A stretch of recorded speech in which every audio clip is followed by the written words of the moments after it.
বন্ধুরা, আপনি কি কখনো এমন কোনো পাখি দেখেছেন যে মৃতদেহের রক্ত চুষতে চুষতে চারপাশে ঘুরতে থাকে? অথবা এমন কোনো পাখিকে যার পায়ে দেখতে লাগে যেন অদ্ভুত বড় জুতো পরে আছে, মানুষের মতো লম্বা করে হাঁটে আর হঠাৎ ভয়ঙ্করভাবে সাপ ধরে মাথা ফাটিয়ে দেয়? আজকের ভিডিওতে আমরা দেখতে যাচ্ছি এমন ৮টি রহস্যময়, অদ্ভুত, ভয়ঙ্কর আর অলৌকিক পাখি, যাদের কেউ হয়তো মৃত্যুর দূত, কেউ সৌন্দর্যের ফাঁদ, আর কেউ প্রকৃতির অজানা জাদু, যাদের মধ্যে অনেককে আপনি জীবনে হয়তো কখনো দেখেননি, কখনো জানেনও না। তো চলুন রহস্যের ছায়া ধরে ঢুকে যাই জঙ্গলের ভিতর। নম্বর ৮, হোয়াইট-রাম্পড ভালচার। এটি পৃথিবীর সবচেয়ে ভয়ঙ্কর পাখি। এই পাখিকে বাংলায় বলা হয় সাদা পিঠ শকুন। বাংলায় এই পাখিটার আরেকটা নাম আছে, যেটা বলে পরিচ্ছন্নকারক সৈন্য। হোয়াইট-রাম্পড ভালচার নামটা এসেছে কারণ সাদা লোম আর কালো শরীরের তীব্র রঙের কন্ট্রাস্ট থেকে, যেন অন্ধকারের মধ্যে মৃত্যু নিজের পতাকা উড়িয়ে রেখেছে। এই পাখি যখন মৃতদেহের কাছে নামে, এরা প্রথমে মাংস নয়, চোখ, জিহ্বা আর মুখে নরম অংশ খেতে শুরু করে, কারণ চোখে থাকে সবচেয়ে কোমল চর্বি, আর সেই অংশে দ্রুত রক্ত পাওয়া যায়। কাক না, শকুন না, দুয়ের মতো দেখতে হলেও এর চরিত্র অনেক বেশি হিংস্র। চারপাশে ঘুরতে ঘুরতে এরা যেন মৃত্যুর আগমনী বার্তা দেয়। লোককথায় বলা হয়, যদি আপনি এর দলকে আকাশের নিচে চক্কর দিতে দেখেন, তাহলে বুঝে নিতে হবে কোথাও না কোথাও মৃত্যু তার জায়গা ঠিক করে ফেলেছে। এই পাখিগুলি বাংলাদেশ, ভারত, নেপাল, পাকিস্তান, মিয়ানমার, মূলত জঙ্গল, পাহাড়ি এলাকা পাওয়া যায়। এই পাখিগুলি কখনো কোটি কোটি ছিল, কিন্তু আজ মাত্র ১০ থেকে ১২,০০০ মতো জীবিত আছে। প্রকৃতির ভারসাম্য রক্ষাকারী এই মৃত্যুর সৈন্যরা এখন নিজেরাই বিলুপ্তির পথে। নম্বর ২, শু-বিল স্টার্ক। ৬ ফুট লম্বা, হাঁটার সময় মাথা নিচু। এটি শুধু একটা পাখি নয়, এটি যেন অন্ধকার জলাভূমির নিষ্ঠুর প্রহরী, যাকে বলা হয় শু-বিল স্টার্ক অথবা ওয়েল হেডেড স্টার্ক। বাংলায় যেন এক নামই যথেষ্ট, উড়ন্ত ভূত। এর চোখ স্থির, পলকহীন। আপনার শ্বাস ধীর হয়ে যায় এই চোখের দিকে তাকালে। উপজাতির লোকেরা ভাবে এরা মৃত মানুষের রূপ বদলে ফিরে আসে, আর জলে লুকিয়ে অপেক্ষা করে প্রতিশোধের মতো। কিন্তু এই ভূতের আসল ভয়ঙ্করতা লুকিয়ে আছে এর খাবারে। এরা শুধু মাছ খায় না, এদের পছন্দ শিকার। বড় ক্যাটফিশ, বেবি ক্রকোডাইল, জলের সাপ, কচ্ছপ, এমনকি জলচর টিকটিকিও। এরা কোনো শিকারকে ধীরে খায় না, এক কামড়ে মাথা চেপে ধরে, ভেঙে দেয়, আর পুরোটা একবারে গিলে ফেলে, যেন কোনো বিচার ছাড়াই দ্রুত মৃত্যুদণ্ড। এরা মূলত পাওয়া যায় পূর্ব ও মধ্য আফ্রিকার ভয়ঙ্কর সোয়াম্পগুলিতে। এরা অধিকাংশ সময় স্থির দাঁড়িয়ে থাকে, যেন কোনো ভাস্কর্য। নম্বর ৩, রেসপ্লেন্ডেন্ট কোয়েটজাল। এই পাখির লেজ দেখে মনে হয় আকাশে কেউ রং ধুয়ে রেখেছে। হরেক ধরনের সবুজ, নীল, সোনালি একসঙ্গে ঝলমল করে, যেন আকাশের রঙগুলো একসাথে নাচে। হাজার বছরের পুরনো সভ্যতা মায়াদের কাছে এদের পালক ছিল দেবতার শ্বাস। মায়া রাজারা তাদের শাসন মুকুট তৈরি করতেন এই পাখির ঝলমলে পালকে, কারণ তারা বিশ্বাস করতেন এই পাখি তাদের সাথে ঈশ্বরের সংযোগ রক্ষা করে। আপনি যত কাছে যাবেন তত অদৃশ্য হয়ে যায়। এর রঙগুলো মেঘের ফাঁকে মিলিয়ে যায়, যেন পৃথিবী নিঃশব্দে বলে, সৌন্দর্য শুধু দেখা যায়, পাওয়া যায় না। কিন্তু এই রূপের রহস্য শুধু সৌন্দর্য নয়, এটি প্রকৃতিতে এক গোপন রক্ষক। এর বৈজ্ঞানিক নাম ফ্যারোম্যাক্রাস মোসিন্ন।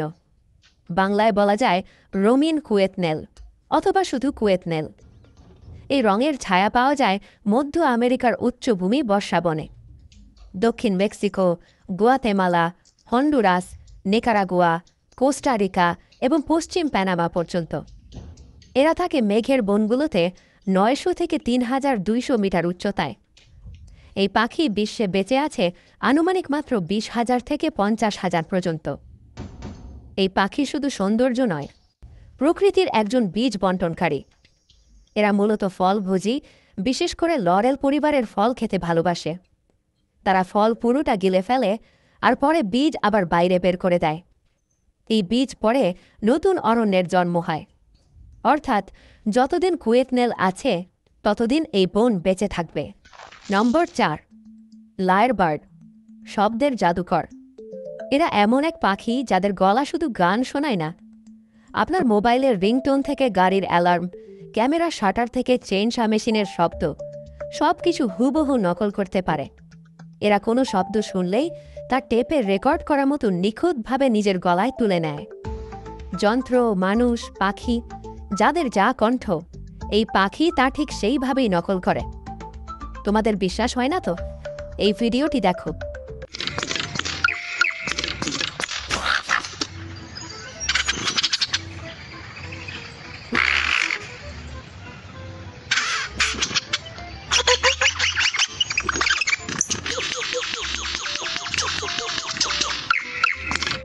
এবার বিশ্বাস হলো তো? এই পাখি পাওয়া যায় শুধু অস্ট্রেলিয়ার ঘন জঙ্গলে। গভীর ছায়াযুক্ত রেইন ফরেস্ট ও পাহাড়ি বনে বেশি দেখা যায়। লায়ারবার্ডের 2টি প্রজাতি আছে। 1, সুপার লায়ারবার্ড। 2, অ্যালবার্টস লায়ারবার্ডের মধ্যে অ্যালবার্টস লায়ারবার্ড সবচেয়ে বিরল। অ্যালবার্টস লায়ারবার্ড মাত্র প্রায় 3500টি। বন উজাড়ের কারণে দ্রুত কমে যাচ্ছে। সুপার লায়ারবার্ড তুলনামূলক বেশি, তবে তারাও ঝুঁকিতে। নম্বর 5, উইলসন্স বার্ড অফ প্যারাডাইস।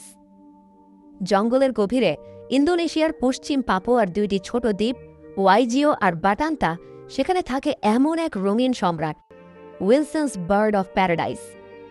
নীল মাথা যেন আকাশের কাচ, কালো লাল শরীর যেন পাকা আগুন, আর লেজের 2টি বাঁকা নীল বেগুনি বৃত্ত যেন রঙের বাঁকা বজ্র। এরা কেবল সুন্দর নয়, সুন্দর হওয়ার জন্য লড়ে যায়। প্রেম পাওয়ার আগে পুরুষ পাখি ঘণ্টার পর ঘণ্টা মাটি পরিষ্কার করে, পাতা সরিয়ে বানায় নিজের মঞ্চ। তারপর রঙে, নাচে, ভঙ্গিতে, লেজের ঝিলিকে দেখায় এক জাদুকরী প্রদর্শনী।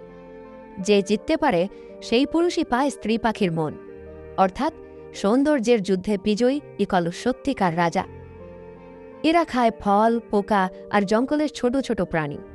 তাই জঙ্গলের খাদ্যচক্র ঠিক রাখতে এই রঙিন রাজাদের বেঁচে থাকা খুব জরুরি। পৃথিবীতে এদের সংখ্যা খুবই কম, কারণ এরা শুধু এই 2 দ্বীপেই পাওয়া যায়। তাই আজ এদের অবস্থা নিয়ার থ্রেটেন্ড, অর্থাৎ যে কোনো সময় বিপদের মুখে। নম্বর 6, কাকাপো, একটি টিয়া যে উড়তে পারে না, তবুও হাজারো শিকারীর মাঝে বেঁচে থাকে। ওজন প্রায় 3 কেজি, চলাফেরা করে শুধু রাতে। কোনো শব্দ নেই, কোনো ডাক নেই, জঙ্গলের নীরব ভূত। তার গায়ে শ্যাওলার মতো সবুজ, চোখ 2টি অন্ধকার কুয়াশায় ভেসে থাকা আগুনের মতো। আপনি তাকালে দেখবেন না, তবে সে আপনাকে দেখছে। এটাই কাকাপো, পৃথিবীর একমাত্র রাত চড়া, উড়তে না পারার টিয়া পাখি। এটি রহস্যময় কিংবদন্তি। এদের পুরো পৃথিবীতে পাওয়া যায় শুধুমাত্র এক জায়গায়, নিউজিল্যান্ড। কিন্তু নিউজিল্যান্ডও পুরো নয়। মানুষ, কুকুর, বিড়াল, বেজি এসবের আক্রমণ থেকে বাঁচাতে তাদের রাখা হয়েছে দুর্গম দ্বীপে, যেখানে কোনো শিকারী প্রাণী নেই। এগুলোকে বলা হয় প্রিটেডার ফ্রি আইল্যান্ডস। একটা অভিশপ্ত দেশ নয়, তাদের জন্য বানানো লুকানো রাজ্য। আজ পুরো পৃথিবীতে মাত্র 247 থেকে 250টি কাকাপো জীবিত। কাকাপো কোনো ভয়ঙ্কর শিকারী নয়। তারা রাতের নীরবে খুঁজে বেড়ায় পাতা, ফল, বনজ ফুল, শিকড়, বীজ।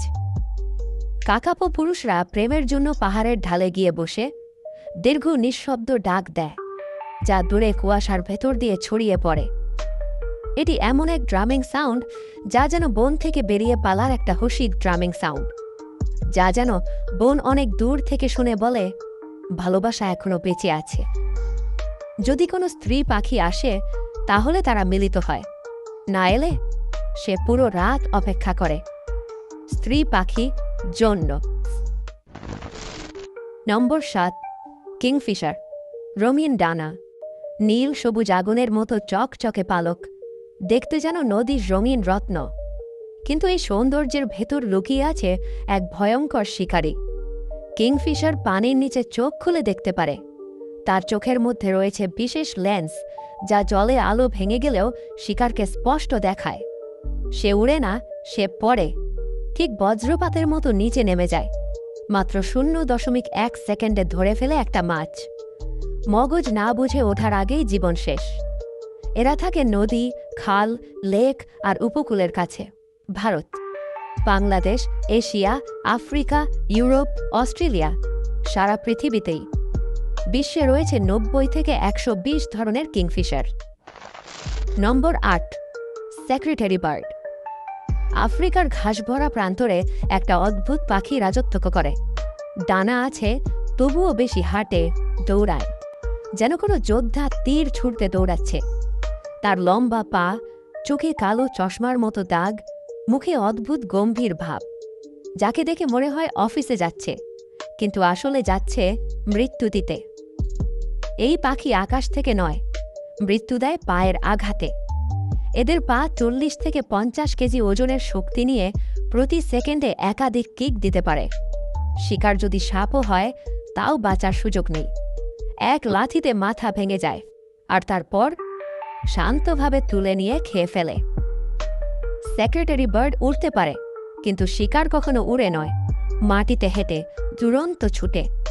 এরা 20 কিলোমিটার পর্যন্ত হাঁটতে পারে দিনে, শুধু সাপ, ইঁদুর, টিকটিকি, এমনকি ছোট খরগোশের খোঁজে। এরা থাকে আফ্রিকার পুরো সাব সাহারান অঞ্চলে, ঘাস ভরা সাভানায়, যেখানে দৌড়ানোর জায়গা আছে। পৃথিবীতে আজ এদের সংখ্যা দ্রুত কমছে, কারণ আগুন, কৃষিক্ষেত্র আর শিকারীরা তাদের পরিবার ভেঙে দিচ্ছে। তাই বর্তমানে এদের অবস্থা এন্ডেঞ্জার্ড, মানে বিপদগ্রস্ত। তো বন্ধুরা, কেমন লাগলো ভিডিও তোমাদের? পৃথিবীর প্রতিটি পাখি যেন প্রকৃতির লেখা এক একটি কাব্য।